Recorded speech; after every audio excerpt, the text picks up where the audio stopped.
Imagine this scenario. Your API throws an exception. The client sees a reported failure, but the money is already deducted from the account.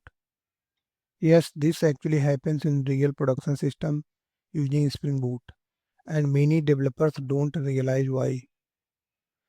Today I'll explain one critical Spring Boot behavior, why @ transitional does not roll back on checked exception. If you understand this concept, you will avoid real production bug. Let's look at a simple example. I have created two dummy accounts, Alice and Bob. Now Alice wants to transfer 500 to Bob. Logically, if an exception occurs during transfer, Spring should roll back the transaction, right? Let's test that assumption. Okay, I'm calling the transfer API. An exception occurred. So ideally money should not transfer, right? Let's check account balance.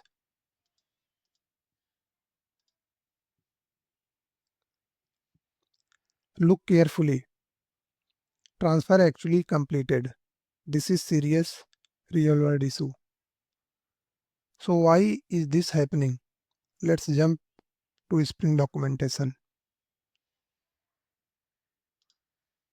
Look at this point. Spring rollback transactions only for runtime exception. Checked exceptions like exception or exceptions do not trigger rollback by default. Okay, now let's talk about the fix.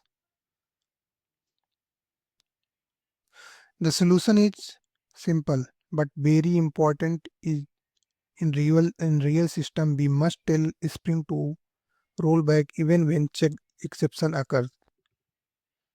Okay, let's take a look in code. In our example, the transfer API calls audit service method log transfer method. Let me show you. Here you can see.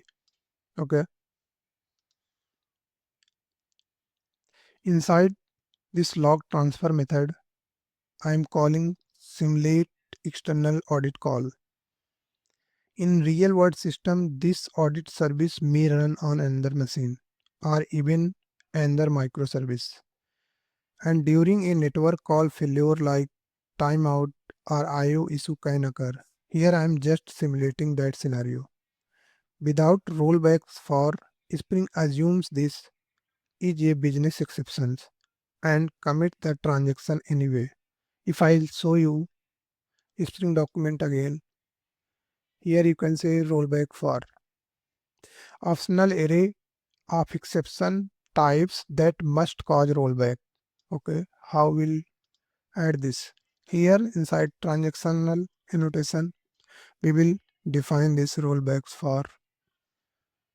I am using exception generic one only. You can also specify particular exception instead of generic exception for more controlled rollback behavior. Now let's test this. I'm running it.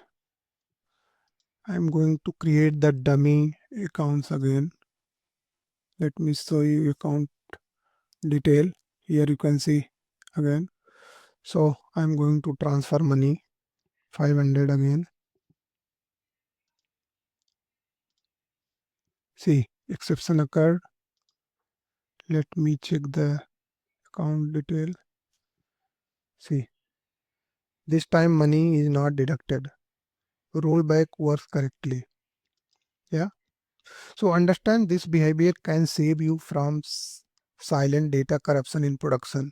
If you enjoy practical Spring Boot concept, this consider subscribing. I'll continue sharing real world backend lessons, not just theory. Thanks for watching and see you in the next one. Bye bye.